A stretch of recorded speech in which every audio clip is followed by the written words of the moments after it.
পাকিস্তানের ইসলামাবাদে হাসপাতালে ভয়াবহ অগ্নিকাণ্ডে 15 নবজাতকের মৃত্যু, জীবিত উদ্ধার এক। এসির বিস্ফোরণ থেকে আগুনের সূত্রপাত বলে ধারণা।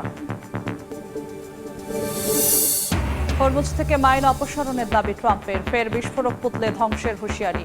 প্রণালী খুলতে পাকিস্তানের মাধ্যমে যুক্তরাষ্ট্রকে শর্ত দিল ইরান। মিয়ানমারে মানবাধিকার পরিস্থিতির অবনতি, ভয়াবহ পর্যায়ে রোহিঙ্গা নির্যাতন। জাতিসংঘের প্রতিবেদন।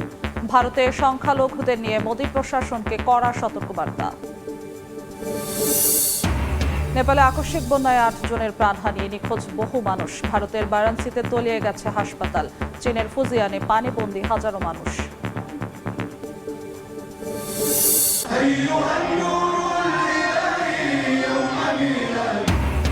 দেশে দেশে পালিত হচ্ছে পবিত্র ঈদে মিলাদুন্নবী। ভালোবাসা, শ্রদ্ধায় মহানবীকে স্মরণ। শোভাযাত্রা ও আতশবাজিতে মুখর মুসলিম বিশ্ব। অসহায়দের মাঝে খাবার বিতরণ।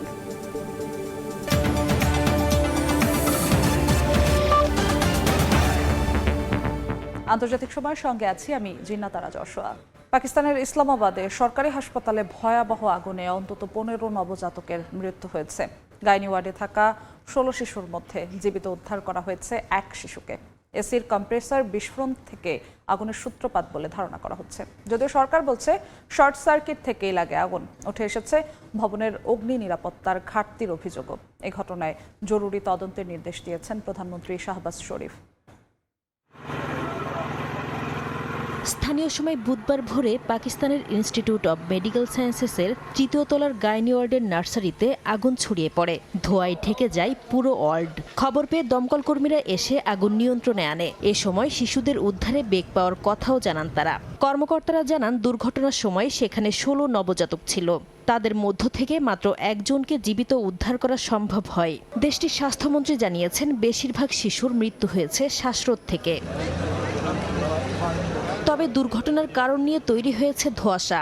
উদ্ধারকারী সূত্র বলছে, এসির কম্প্রেসর বিস্ফোরণ থেকেই আগুনের সূত্রপাত হয়েছে। অন্যদিকে পাকিস্তানের ফেডারেল মন্ত্রী তারিক ফজল চৌধুরী দাবি করেছেন, আগুনের সূত্রপাত শর্ট সার্কিট থেকে। হাসপাতালের ভেতরে গ্যাস লাইন, প্লাস্টিকের সরঞ্জাম ও অক্সিজেন সরবরাহ থাকায় আগুন দ্রুত ছড়িয়ে পড়ে বলেও জানান তিনি। এদিকে ওয়ার্ডের পরিবেশ নিয়ে ক্ষোভ প্রকাশ করেছেন নিহত শিশুদের স্বজনরা। আমি আমার মেয়েকেও দেখতে পারিনি। ওয়ার্ডের পরিস্থিতি ছিল খুবই খারাপ। ভবনটিতে অগ্নি নিরাপত্তা বা জরুরি বহির্গমন ব্যবস্থাও ছিল না। সব দরজা বন্ধ থাকতো। সন্তানদের দেখতে আমাদের জন্য ছিল মাত্র একটি দরজা, বাকিগুলো তালাবদ্ধ রাখা হতো। মর্মান্তিক এ ঘটনায় গভীর শোক জানিয়েছেন পাকিস্তানের প্রধানমন্ত্রী শাহবাজ শরীফ। অবিলম্বে তদন্তের নির্দেশ দিয়ে ঘটনায় দায়ীদের বিরুদ্ধে কঠোর ব্যবস্থা নেওয়ার কথা জানিয়েছেন তিনি। নাসরিন রুমি, সময় সংবাদ। হরমুজ প্রণালীর আন্তর্জাতিক জলসীমা থেকে সব মাইন অপসারণের দাবি করেছেন মার্কিন প্রেসিডেন্ট ডোনাল্ড ট্রাম্প। নতুন করে বিস্ফোরক বসালে কড়া জবাবের হুঁশিয়ারিও দিয়েছেন তিনি। অন্যদিকে প্রণালীটি এখনও নিজেদের নিয়ন্ত্রণে এবং বন্ধ রয়েছে বলে দাবি করলেও ওমানের সাথে একটি অস্থায়ী রুট চালুর কথা জানিয়েছে তেহরান। এর মধ্যেই মার্কিন অর্থনৈতিক অবরোধ মোকাবিলার পাশাপাশি পাকিস্তানের মধ্যস্থতায় যুক্তরাষ্ট্রের কাছে নিজেদের শর্তের কথা পৌঁছে দিয়েছে ইরান। ইরান যেন কোনোভাবেই পারমাণবিক অস্ত্র তৈরি করতে না পারে তা নিশ্চিত করতে আবারও কঠোর হচ্ছে যুক্তরাষ্ট্র। তেহরানের অর্থনীতির সব পথ বন্ধ করতে এরই মধ্যে অপারেশন ইকোনমিক আউটকাস্ট নামে নিষেধাজ্ঞার কথা জানিয়েছে ট্রাম্প প্রশাসন। মার্কিন প্রেসিডেন্ট কূটনৈতিক সমাধান চাইলেও লক্ষ্য অর্জনে যে কোনো পদক্ষেপ নিতে প্রস্তুত বলে সতর্ক করেছে ওয়াশিংটন। ইরানের প্রেসিডেন্ট মাসুদ পেজেশকিয়ান আত্মসমর্পণের যে কোনো ধারণাকে দৃঢ়ভাবে প্রত্যাখ্যান করেছেন। তিনি বলেন, ইরানি জনগণের মধ্যে বিভেদ ও অনৈক্য সৃষ্টির জন্য নেয়া ট্রাম্পের পরিকল্পনা সফল হতে দেয়া হবে না। একই সঙ্গে যুদ্ধ শেষ করা এবং ঐক্য রক্ষা করা সরকারের অগ্রাধিকার বলেও জানান পেজেশকিয়ান। এমন পরিস্থিতিতে হরমুজ প্রণালীর আন্তর্জাতিক জলসীমা থেকে সব মাইন অপসারণের দাবি করেছেন মার্কিন প্রেসিডেন্ট ডোনাল্ড ট্রাম্প। সামাজিক মাধ্যমে তিনি জানান, নতুন করে কোনো জাহাজ মাইন পাতার চেষ্টা করলে তা ধ্বংস করা হবে। তবে ইরানের উপপররাষ্ট্রমন্ত্রী কাজেম ঘারিবাবাদের দাবি, হরমুজ পুরোপুরি তাদের নিয়ন্ত্রণে এবং বন্ধ রয়েছে। তিনি জানান, ওমানের সাথে আলোচনার মাধ্যমে কেবল একটি 7 মাইল প্রশস্ত অস্থায়ী রুটে জাহাজ চলাচলের সম্মতি দেওয়া হয়েছে। চলমান এই উত্তেজনার মধ্যেই মধ্যস্থতাকারী হিসেবে কাজ করছে পাকিস্তান। দেশটির সেনাপ্রধান আসিম মুনির মার্কিন বার্তা নিয়ে তেহরান সফর করেছেন। পাকিস্তানের মাধ্যমে যুক্তরাষ্ট্রের কাছে নিজেদের শর্তের কথা পৌঁছে দিয়েছে বলে নিশ্চিত করেছে ইরান। শাফিনা সুলতানা, সময় সংবাদ। ইরানের বিরুদ্ধে যুক্তরাষ্ট্রের নতুন অর্থনৈতিক অভিযান ঘিরে চাপে পড়েছে উপসাগরীয় দেশগুলো। ওয়াশিংটনের নির্দেশ মেনে চললে তেহরানের পাল্টা হামলার ঝুঁকি, আর না মানলে মার্কিন নিষেধাজ্ঞার ভয়। এমন পরিস্থিতিতে সংলাপ ও কূটনীতির পথেই থাকতে চাচ্ছে সৌদি আরব, কাতার ও ওমান। তবে ইরানের সঙ্গে অর্থনৈতিক সম্পর্ক ছিন্নের পথে এগিয়েছে সংযুক্ত আরব আমিরাত। ইরানের বিরুদ্ধে যুদ্ধ শুরুর প্রায় 6 মাস পর সমঝোতার শর্ত মেনে নিতে তেহরানের উপর আরও চাপ বাড়াচ্ছে ওয়াশিংটন। গেল সোমবার থেকে অপারেশন ইকোনমিক আউটকাস্ট বা ইরানকে অর্থনৈতিকভাবে বিচ্ছিন্ন করার অভিযান শুরু করেছে যুক্তরাষ্ট্র। এর আওতায় ইরানের আয়ের উৎস বন্ধের পাশাপাশি দেশটির সঙ্গে ব্যবসা করা দেশ ও প্রতিষ্ঠানগুলোর বিরুদ্ধেও ব্যবস্থা নেওয়ার হুমকি দেওয়া হয়েছে। নতুন নিষেধাজ্ঞায় ডিজিটাল সম্পদ, প্রযুক্তি, স্বর্ণ, বিমান ও জাহাজ চলাচল খাতকে লক্ষ্যবস্তু বানানো হয়েছে। ইরানের ওপর মার্কিন এই চাপ উপসাগরীয় দেশগুলোর জন্য সবচেয়ে বড় দুশ্চিন্তার কারণ হয়ে দাঁড়িয়েছে, কারণ ইরান আগেই হরমুজ প্রণালী কার্যত বন্ধ করে দিয়েছে। একই সময়ে তেহরান হুঁশিয়ারি দিয়েছে, প্রতিবেশী কোনো দেশ যুক্তরাষ্ট্রের অর্থনৈতিক যুদ্ধে যোগ দিলে হরমুজ ও পারস্য উপসাগর দিয়ে এক ফোঁটা তেলও রপ্তানি করতে দেয়া হবে না। এতে মার্কিন মিত্র উপসাগরীয় দেশগুলো পড়েছে উভয় সংকটে। একদিকে মার্কিন উপস্থিতি ইরানের হামলা থেকে সুরক্ষা দিচ্ছে, অন্যদিকে একই কারণে তাদের ভূখণ্ডও তেহরানের সম্ভাব্য লক্ষ্যবস্তুতে পরিণত হচ্ছে। এমন পরিস্থিতিতে সাহসিকতা দেখিয়ে সংযুক্ত আরব আমিরাত এরই মধ্যে ইরানের সঙ্গে বাণিজ্যিক সম্পর্ক ছিন্নের পথে এগিয়েছে। তবে সৌদি আরব, কাতার ও ওমান নিচ্ছে ভিন্ন কৌশল। তেহরানের সঙ্গে কূটনৈতিক যোগাযোগ ধরে রেখে হরমুজ খুলে দেওয়ার জন্য সমঝোতার পথ খুঁজছে তারা। বিশেষ করে ইরানের সঙ্গে কাতারের যৌথ গ্যাস ক্ষেত্র এবং ওমানের মধ্যস্থতাকারী ভূমিকা দুই দেশকেই কৌশলী অবস্থান নিতে বাধ্য করেছে। বিশ্লেষকদের আশঙ্কা, অর্থনৈতিক চাপ বাড়লে ইরান আত্মসমর্পণের পরিবর্তে পাল্টা হামলার পথ বেছে নিতে পারে। এতে উপসাগরীয় অঞ্চলের জ্বালানি অবকাঠামো ও গুরুত্বপূর্ণ বাণিজ্য পথ আবারও ঝুঁকিতে পড়বে। এরই মধ্যে হরমুজ প্রণালীতে বাধার কারণে জ্বালানি রপ্তানিতে তৈরি হয়েছে বড় ধরনের অনিশ্চয়তা। এমন পরিস্থিতিতে ওয়াশিংটনের চাপের সঙ্গে সরাসরি না গিয়ে সৌদি আরব, কাতার ও ওমানের মতো দেশগুলো সংলাপ ও কূটনীতির মাধ্যমেই সংকট সামাল দিতে চাচ্ছে। নাসরিন রুমি, সময় সংবাদ। গাজায় ফিলিস্তিনিদের ওপর গুলি চালানো বন্ধের আহ্বান জানিয়েছে মার্কিন সমর্থিত বোর্ড অব পিস। তাৎক্ষণিক এবং সরাসরি হুমকি ছাড়া উপত্যকায় কোনো ধরনের সামরিক অভিযান বা হামলা চালানো যাবে না বলেও জানায় সংস্থাটি। জবাবে ইসরায়েলি সেনাপ্রধান জানিয়েছেন, হামাসকে পুরোপুরি নিশ্চিহ্ন করা ছাড়া থামবে না আইডিএফ। এদিকে যুদ্ধবিরতির চুক্তির পরও গাজায় অব্যাহত রয়েছে ইসরায়েলি হামলা। গেল একদিনে দখলদার বাহিনীর হামলায় আরও 9 ফিলিস্তিনি নিহত এবং 36 জন আহত হয়েছেন। গাজা উপত্যকায় কাগজে কলমে যুদ্ধবিরতি থাকলেও বাস্তবতা ভিন্ন। চুক্তি থাকা সত্ত্বেও ইসরায়েলি বিমান ও সামরিক হামলা থামছেই না উপত্যকায়। ফিলিস্তিনি স্বাস্থ্য মন্ত্রণালয় জানিয়েছে, গত একদিনে গাজা সিটি সহ বেশ কয়েকটি এলাকায় দখলদার বাহিনীর হামলায় বেশ কয়েকজন ফিলিস্তিনি হতাহত হয়েছেন। এর মধ্যে কয়েকটি হামলা চালানো হয় আবাসিক এলাকা, পানির প্ল্যান্ট এবং মসজিদে। গাজার সরকারি তথ্য অনুযায়ী গত বছরের অক্টোবরে যুদ্ধবিরতি কার্যকর হওয়ার পর থেকে এ পর্যন্ত ইসরায়েলি হামলায় প্রায় 1300 ফিলিস্তিনি প্রাণ হারিয়েছেন। এর মধ্যে উদ্ধারকারী দল ধ্বংসস্তূপের নিচ থেকে শত শত মরদেহ উদ্ধার করেছে। গাজার মিডিয়া অফিসের দাবি, ইসরায়েল এ পর্যন্ত 4300টিরও বেশি বার যুদ্ধবিরতি লঙ্ঘন করেছে এবং চুক্তির শর্ত অনুযায়ী মানবিক সহায়তা গাজায় প্রবেশ করতে দিচ্ছে না। এদিকে গাজা ও ইসরায়েল সীমান্তে সাম্প্রতিক সময়ে ফিলিস্তিনি শিশুদের ঘুড়ি ও বেলুন ওড়ানোকে কেন্দ্র করে নতুন করে উত্তেজনা দেখা দিয়েছে। ইসরায়েলের দাবি, হামাস এই ঘুড়ি ওড়ানোর মাধ্যমে নতুন কোনো ষড়যন্ত্রের পরীক্ষা চালাচ্ছে। এসবের জবাবে গাজায় সামরিক অভিযান আরও তীব্র করার হুঁশিয়ারি দিয়েছেন ইসরায়েলি প্রধানমন্ত্রী বিনিয়ামিন নেতানিয়াহু। উপত্যকায় গুলিবর্ষণ না থামায় ইসরায়েলকে কড়া বার্তা দিয়েছে যুক্তরাষ্ট্র সমর্থিত আন্তর্জাতিক তদারকি সংস্থা বোর্ড অফ পিস। তেল আবিবকে যুদ্ধবিরতি মেনে চলার আহ্বান জানিয়ে সংস্থাটি বলেছে, হামাসের তরফ থেকে তাৎক্ষণিক এবং সরাসরি হুমকি ছাড়া উপত্যকায় কোনো ধরনের সামরিক অভিযান বা হামলা চালানো যাবে না। এর জবাবে ইসরায়েলি সেনাপ্রধান জানিয়েছেন, হামাসকে পুরোপুরি নিশ্চিহ্ন করা ছাড়া থামবে না আইডিএফ। ফারহাদ চৌধুরী, সময় সংবাদ। আন্তর্জাতিক সময় আরও থাকছে। যুক্তরাষ্ট্রের 7 শতাধিক পণ্যের শুল্ক আরোপের ঘোষণা কানাডার। অন্টারিও হ্রদকে লেক আমেরিকা দাবি করে ট্রাম্পের পোস্টে উত্তেজনা, নাম বদলের চেষ্টা উড়িয়ে দিল অটোয়া। মিয়ানমারে মানবাধিকার পরিস্থিতির চরম অবনতি ঘটেছে বলে সতর্ক করেছে জাতিসংঘ। সংস্থাটির মানবাধিকার বিষয়ক হাই কমিশনার দফতরের প্রতিবেদনে রোহিঙ্গা নির্যাতন, জোরপূর্বক গুম এবং শিশুদের দিয়ে কায়িক শ্রম করানোর ভয়াবহ তথ্য উঠে এসেছে। একই সঙ্গে অবৈধ খনি সম্প্রসারণের কারণে পরিবেশ, কৃষি ও স্থানীয় জনগোষ্ঠীর স্বাস্থ্য ঝুঁকি নিয়েও উদ্বেগ জানানো হয়। আন্তর্জাতিক সম্প্রদায়ের প্রতি কার্যকর পদক্ষেপের আহ্বান জানিয়েছেন সংস্থাটির হাই কমিশনার ভলকার তুর্ক। মিয়ানমারে জান্তা সরকারের শাসন ও ক্রমাগত সশস্ত্র সংঘাতের মধ্যে সাধারণ মানুষের উপর দমন পীড়ন আরও তীব্র হয়েছে। জাতিসংঘের মানবাধিকার বিষয়ক হাই কমিশনারের দপ্তর OHCHR এর প্রকাশিত প্রতিবেদনে বলা হয়, সামরিক বাহিনী ক্ষমতা আঁকড়ে রাখার অপচেষ্টায় বিমান হামলা, অগ্নিসংযোগ ও গণগ্রেফতার চালিয়ে যাচ্ছে। এতে দেশটির সার্বিক মানবাধিকার পরিস্থিতির মারাত্মক অবনতি হয়েছে। প্রতিবেদনে বলা হয়, উত্তর রাখাইনে রোহিঙ্গা জনগোষ্ঠীর ওপর নির্যাতন দিন দিন ভয়াবহ রূপ নিচ্ছে। জান্তা বাহিনী ও আরাকান আর্মি উভয়ের বিরুদ্ধেই হত্যা, নির্যাতন, যৌন সহিংসতা এবং জোরপূর্বক গুমের অভিযোগ তুলে ধরেছে জাতিসংঘ। এমনকি শিশুদের দিয়ে জঙ্গল পরিষ্কার ও ভবন নির্মাণের মতো কঠিন কাজ করানো হচ্ছে। প্রতিবেদনে বলা হয়, তরুণদের জোরপূর্বক সামরিক বাহিনীতে নিয়োগ দিতে ঘর থেকে ধরে নিয়ে যাচ্ছে সেনারা। একই সঙ্গে বাড়ছে যত্রতত্র গ্রেফতার ও আটকের ঘটনা। একদিকে সামরিক বাহিনীর দমনপীড়ন, অন্যদিকে বিদ্রোহী গোষ্ঠীগুলোর সংঘাতের সুযোগে মিয়ানমারে অবৈধ খনি, মাদক ও মানব পাচারের মতো সংঘাত নির্ভর অর্থনীতি দ্রুত বিস্তার লাভ করছে।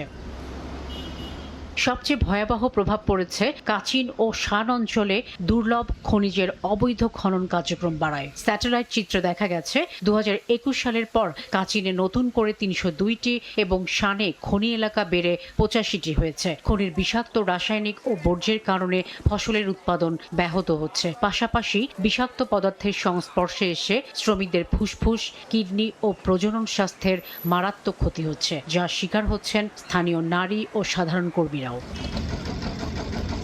শাফিনা সুলতানা, সময় সংবাদ। ভারতে বাংলাভাষী মুসলিম, রোহিঙ্গা ও দলিত সম্প্রদায়ের বিরুদ্ধে বৈষম্য ও নির্যাতন নিয়ে মোদী প্রশাসনকে কঠোর সতর্কবার্তা দিয়েছে জাতিসংঘ। এসব সম্প্রদায়ের ওপর আইনশৃঙ্খলা বাহিনীর অভিযান নিয়ে বিশেষভাবে সতর্ক করেছে সংস্থাটি। নিরপেক্ষ তদন্ত করে দায়ীদের বিচারের আওতায় আনার আহ্বান জানানো হয়েছে। যদিও সবার সমতা, মর্যাদা ও সুযোগ নিশ্চিত করতে সরকার কাজ করে যাচ্ছে বলে দাবি করেছে মোদী প্রশাসন। এবার সাম্প্রদায়িক বৈষম্যের জেরে ভারতকে সরাসরি কাঠগড়ায় দাঁড় করিয়ে দিয়েছে জাতিসংঘ। দেশটির আইনশৃঙ্খলা বাহিনীর বিরুদ্ধে গুরুতর মানবাধিকার লঙ্ঘনের অভিযোগ এনেছে সংস্থাটির committee on the elimination of racial discrimination বা CERD। কমিটির প্রতিবেদনে ভারতের বিরুদ্ধে আদিবাসী জনগোষ্ঠী, তফসিলি জাতি, বিশেষ করে দলিত, বাংলা ভাষাভাষী, মুসলিম, রোহিঙ্গা, অভিবাসী ও আশ্রয় প্রার্থীদের ওপর বর্ণবাদী সহিংসতা, অতিরিক্ত বল প্রয়োগ, বেআইনি হত্যাকাণ্ড, বিনা বিচারে আটক, নির্যাতন ও যৌন সহিংসতা চালানোর অভিযোগ রয়েছে। এসব অভিযোগে নিরপেক্ষ তদন্ত করে দায়ীদের বিচারের আওতায় আনার আহ্বান জানিয়েছে জাতিসংঘ।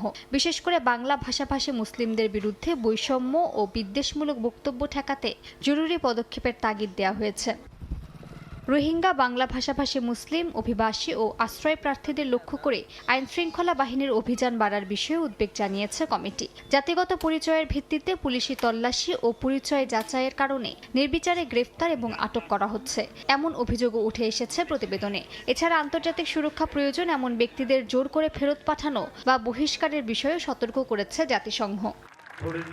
2007 সালের পর এবারই প্রথম জাতিসংঘের এই কমিটির পর্যালোচনার মুখোমুখি হল ভারত। সংস্থাটির পর্যালোচনা জবাবে ভারতের পক্ষ থেকে বলা হয়েছে, সবার সমতা, মর্যাদা ও সুযোগ নিশ্চিত করতে কাজ করে যাচ্ছে মোদী প্রশাসন। মালিহা সুহরওয়ার্দী, সময় সংবাদ।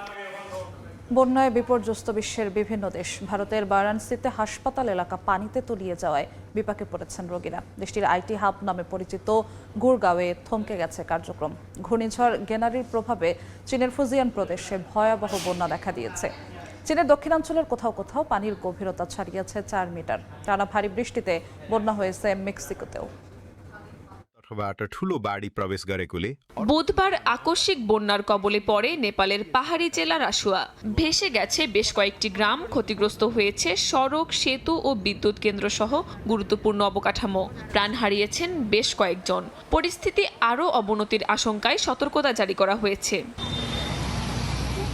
টানা ভারী বৃষ্টিতে ভারতের উত্তরাঞ্চলের বিভিন্ন এলাকায় দেখা দিয়েছে জলাবদ্ধতা। বারাণসীতে হাসপাতাল সহ আশপাশের সড়ক তলিয়ে যাওয়ায় চরম ভোগান্তিতে পড়েছেন রোগী ও স্বজনরা। হাসপাতালের সামনে হাঁটু পানি জমে যাওয়ায় স্ট্রেচারে করে রোগীদের নেওয়া হয় ভেতরে। স্থানীয়দের অভিযোগ, নোংরা পানিতে জীবাণু সংক্রমণের ঝুঁকিও বাড়ছে। বৃষ্টিতে বিপর্যস্ত ভারতের আরেক গুরুত্বপূর্ণ শহর গুরগাঁও। আইটি হাব হিসেবে পরিচিত এ শহরের সড়ক ও আন্ডারপাস পানিতে ডুবে যাওয়ায় ব্যাহত হয়েছে যান চলাচল। পরিস্থিতি সামাল দিতে অনেক প্রতিষ্ঠান কর্মীদের বাড়ি থেকে কাজের নির্দেশ দিয়েছে। বন্ধ রাখা হয়েছে স্কুলও। দিল্লি ও আশপাশের এলাকায় সামনের দিনগুলোতে হালকা থেকে মাঝারি বৃষ্টির পূর্বাভাস থাকায় জলাবদ্ধতা নিয়ে উদ্বেগ রয়ে গেছে। এদিকে চীনের ফুজিয়ান প্রদেশে ঘূর্ণিঝড় গেনারের প্রভাবে ভয়াবহ বন্যা দেখা দিয়েছে। তলিয়ে গেছে লংয়ান শহরের বিভিন্ন এলাকার বহু সড়ক ও বাড়িঘর। অঞ্চলটির বিভিন্ন এলাকায় জারি করা হয়েছে সর্বোচ্চ মাত্রার বৃষ্টির সতর্কতা। চীনের আবহাওয়া দফতর জানিয়েছে, উত্তর পশ্চিম প্রশান্ত মহাসাগর ও দক্ষিণ চীন সাগরে একই সময়ে 4টি ঘূর্ণিঝড় সক্রিয় রয়েছে।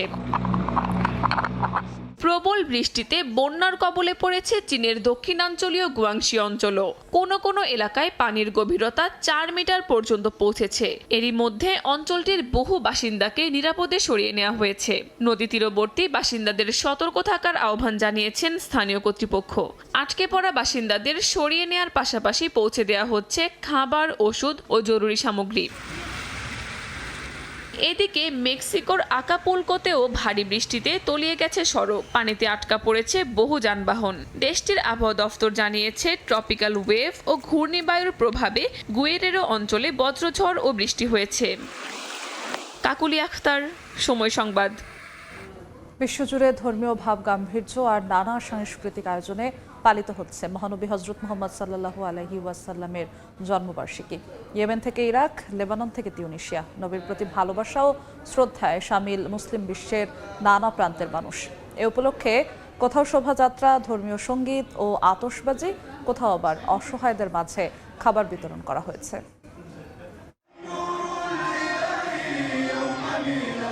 ইয়েমেনের সানায় মহানবী হজরত মুহাম্মদ সাল্লাল্লাহু আলাইহি ওয়াসাল্লামের জন্মবার্ষিকী উপলক্ষে জড়ো হন বিপুল সংখ্যক মানুষ। আল শাব মসজিদের সামনে সবুজ পতাকা হাতে ধর্মীয় স্লোগান দেন তারা। আয়োজকদের দাবি, নবীর প্রতি ভালোবাসা ও আনুগত্যের বার্তা দিতেই প্রতি বছর এভাবে সমবেত হন ইয়েমেনিরা। রাতে আতশবাজিতে আলোকিত হয় ইয়েমেনের সানার আকাশ। ইরাকের বাগদাদে আবু হানিফা আল নোমান মসজিদ ঘিরে ছিল উৎসবের আমেজ। মসজিদের চারপাশে জড়ো হন বিপুল সংখ্যক মুসল্লি ও দর্শনার্থী। আলোয় সাজানো সড়কে ধর্মীয় সঙ্গীত, দোয়া ও মোমবাতি প্রজ্বলনের আয়োজন করা হয়। পাশাপাশি বিতরণ করা হয় খাবার ও মিষ্টি। অংশগ্রহণকারীরা দিনটিকে মুসলিমদের সামাজিক বন্ধন ও ঐক্যের প্রতীক হিসেবে উল্লেখ করেন। ইরাকের কুর্দিস্তান অঞ্চলের ইরবিলে মহানবীর জন্মবার্ষিকী উপলক্ষে জড়ো হন হাজারো মানুষ। শহরের ঐতিহাসিক দুর্গের কাছে ধর্মীয় স্লোগানে মুখর হয়ে ওঠে এলাকা।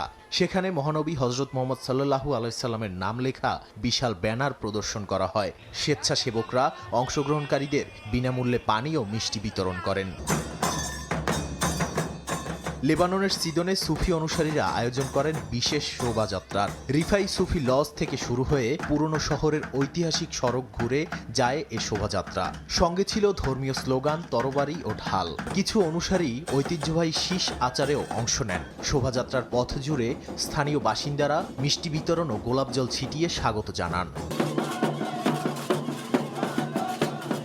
তিউনিসিয়ায় মহানবী সাল্লাল্লাহু আলাইহি সাল্লামের জন্মবার্ষিকী উপলক্ষে আয়োজন করা হয় ঐতিহ্যবাহী স্টাম্বালি সঙ্গীতের শোভাযাত্রা। রাজধানী তিউনিসের ঐতিহাসিক মদিনার সরু সড়কগুলোতে ভিড় করেন দর্শনার্থীরা। আফ্রিকান শিকড়ের এই ঐতিহ্যবাহী সঙ্গীত ও নৃত্য পরিবেশন করেন শিল্পীরা। ধর্মীয় উৎসবের পাশাপাশি স্থানীয় সংস্কৃতি তুলে ধরারও সুযোগ হয়ে ওঠে আয়োজনটি। সোমালিয়ার মোগাদিশুতে ধর্মীয় স্লোগান, নাশিদ ও শোভাযাত্রায় অংশ নেন হাজারো মানুষ। নারী পুরুষের অংশগ্রহণে শহরের বিভিন্ন সড়ক মুখর হয়ে ওঠে। সবুজ ও সাদা পতাকা হাতে নবীর প্রতি ভালোবাসা প্রকাশ করেন মুসল্লিরা।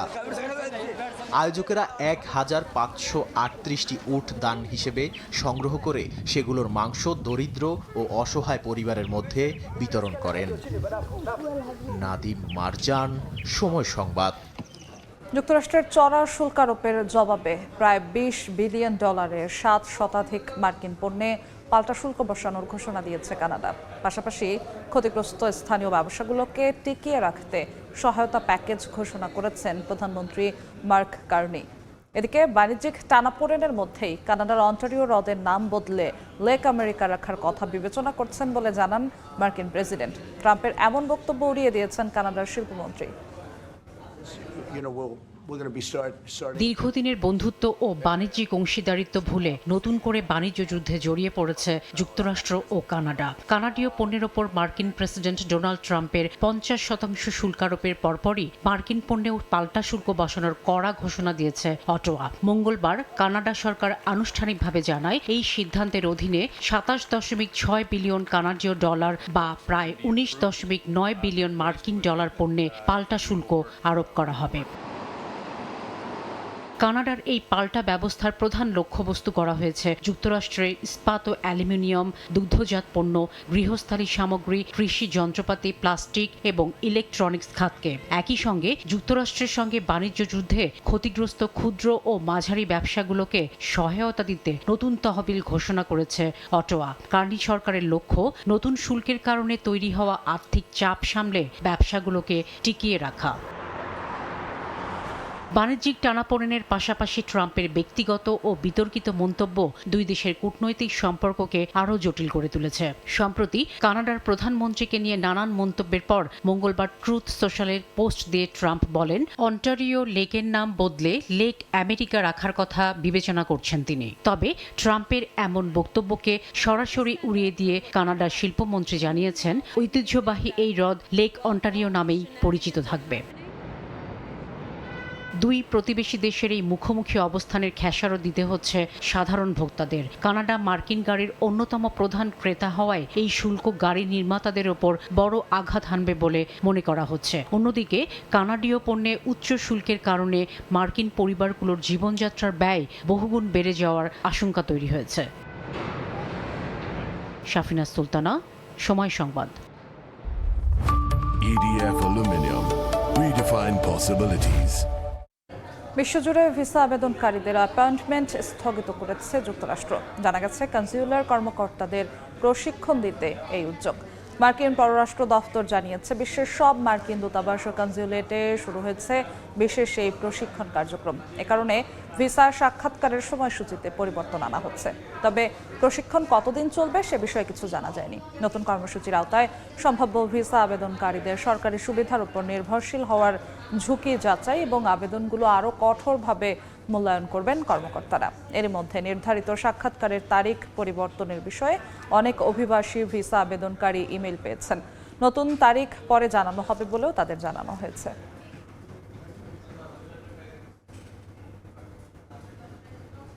যুক্তরাষ্ট্রের অর্থনৈতিক চাপের মুখেও কিউবা আত্মসমর্পণ করবে না বলে সাফ জানিয়ে দিয়েছেন প্রেসিডেন্ট মিগুয়েল দিয়াজ কানেল। ব্রাজিলের সংবাদ মাধ্যমে দেওয়া সাক্ষাৎকারে এই অবস্থানের কথা জানান তিনি। বলেন, ওয়াশিংটনের সঙ্গে সংলাপে আগ্রহ থাকলেও আলোচনা এখনও এগোয়নি, নির্ধারিত হয়নি কোনো এজেন্ডাও। কোনো পূর্বশর্ত বা চাপের মধ্যে যুক্তরাষ্ট্রের সঙ্গে আলোচনায় বসবে না হাভানা বলেও স্পষ্টভাবে জানান মিগুয়েল। এ সময় অর্থনৈতিক চাপ দিয়ে ট্রাম্প প্রশাসন কিউবায় অস্থিরতা সৃষ্টি করতে চাইছে বলেও অভিযোগ করেন তিনি। পাশাপাশি কিউবা ধ্বংসের দ্বার প্রান্তে এমন দাবি নাকচ করে তিনি বলেন, সার্বভৌমত্ব রক্ষা করেই ওয়াশিংটনের সঙ্গে সংলাপ চালিয়ে যাবে হাভানা। এদিকে কিউবার ওপর মার্কিন নিষেধাজ্ঞার মেয়াদ আরও 1 বছর বাড়ানোর ঘটনায় নিন্দা জানিয়েছে হাভানা। স্বাধীন সামরিক বাহিনী হিসেবে নিজেদের কার্যক্রম বিলুপ্ত ঘোষণা করেছে কুর্দি নেতৃত্বাধীন সশস্ত্র গোষ্ঠী Syrian democratic forces SDF। President Ahmed al শারার সরকারের সঙ্গে সমঝোতার অংশ হিসেবে সিরিয়ার সামরিক বাহিনীতে একীভূত হয়েছে গোষ্ঠীটি। স্থানীয় সময় মঙ্গলবার দামেস্কের প্রেসিডেন্ট প্রাসাদে এসডিএফ নেতা মাজলুম আবদি জানান তাদের একীভূতকরণ প্রক্রিয়া সম্পন্ন হয়েছে। সমঝোতায় সামরিক একীভূতকরণের পাশাপাশি সিরিয়ার কুর্দিদের সাংস্কৃতিক, নাগরিক ও শিক্ষাগত অধিকার স্বীকৃতির বিষয়ও রয়েছে।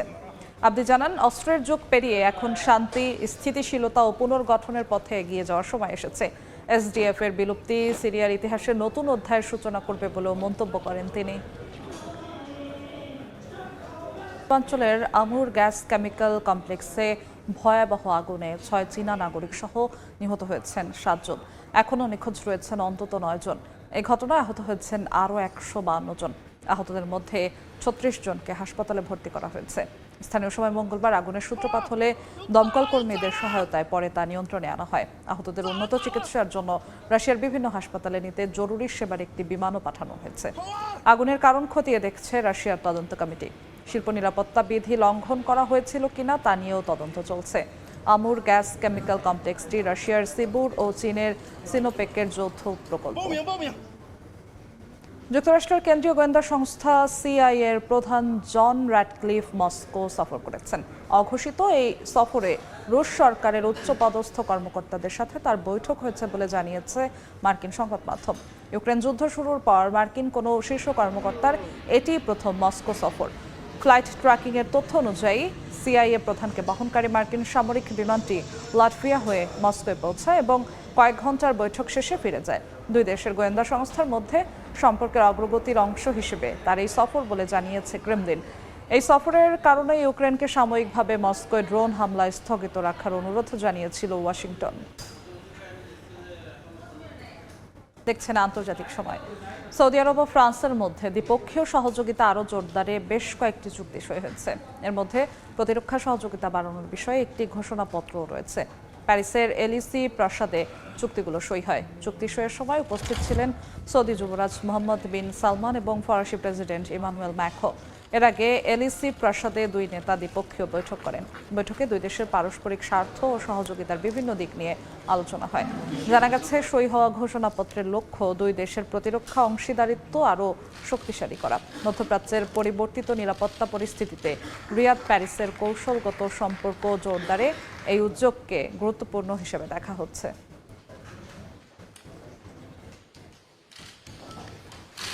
হাইতির রাজধানী পোর্ট অব প্রিন্স সংলগ্ন একটি এলাকায় সশস্ত্র হামলায় অন্তত 47 জন নিহত হয়েছেন। অপহরণ করা হয়েছে আরও 50 জনের বেশি মানুষকে। স্থানীয় সময় রোববার দেশটির কেনসকফে এই হামলার ঘটনা ঘটে।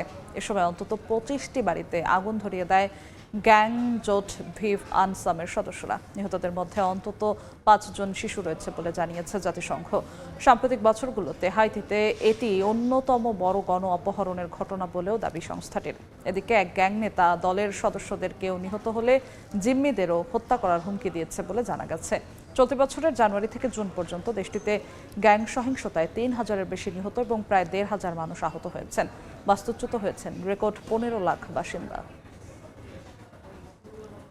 দেখছেন আন্তর্জাতিক সময়। ক্যান্সারের সঙ্গে লড়াই করে অবশেষে মৃত্যুর পথে পাড়ি জমালেন কিংবদন্তি মার্কিন সঙ্গীত শিল্পী ডলি পার্টন। স্থানীয় সময় মঙ্গলবার ন্যাশভিলের একটি ক্যান্সার হাসপাতালে 80 বছর বয়সে শেষ নিঃশ্বাস ত্যাগ করেন তিনি। সাম্প্রতিক মাসগুলোতে স্বাস্থ্যগত কারণে বাতিল করেছিলেন একাধিক কনসার্ট। ভক্তদের উদ্দেশ্যে এক ভিডিও বার্তায় গত 3 বছর ধরে রোগ প্রতিরোধ ক্ষমতা ও হজম সংক্রান্ত সমস্যায় ভোগার কথা জানিয়েছিলেন ডলি। তবে চিকিৎসায় উন্নতি হচ্ছিল। এর আগে কিডনিতে পাথরজনিত জটিলতার কথাও প্রকাশ্যে আনেন তিনি। 6 দশকের দীর্ঘ ক্যারিয়ারে বিশ্বজুড়ে 10 কোটির বেশি রেকর্ড বিক্রি করেছেন এই কিংবদন্তি। লিখেছেন 3000-এরও বেশি গান। সঙ্গীতের পাশাপাশি শিশুদের শিক্ষা ও সাক্ষরতা নিয়ে দীর্ঘদিন কাজ করেছেন তিনি। আন্তর্জাতিক সময় শীর্ষ সংবাদগুলো জানিয়ে দিচ্ছি আরও একবার।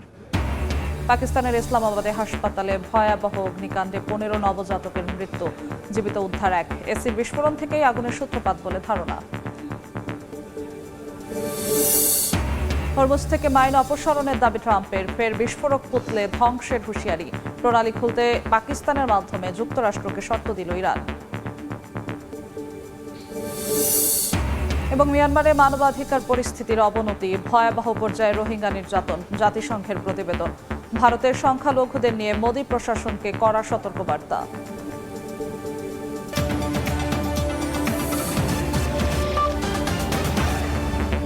এ ছিল আন্তর্জাতিক সময়। এরপর বিকেল 5টার সময় সংবাদ নিয়ে সঙ্গে থাকবেন আলিশা ইসলাম। ধন্যবাদ যশোয়া। বিকেল 5টার সময় সংবাদ নিয়ে আসছি কিছুক্ষণ পর, সঙ্গে থাকুন সময়ের।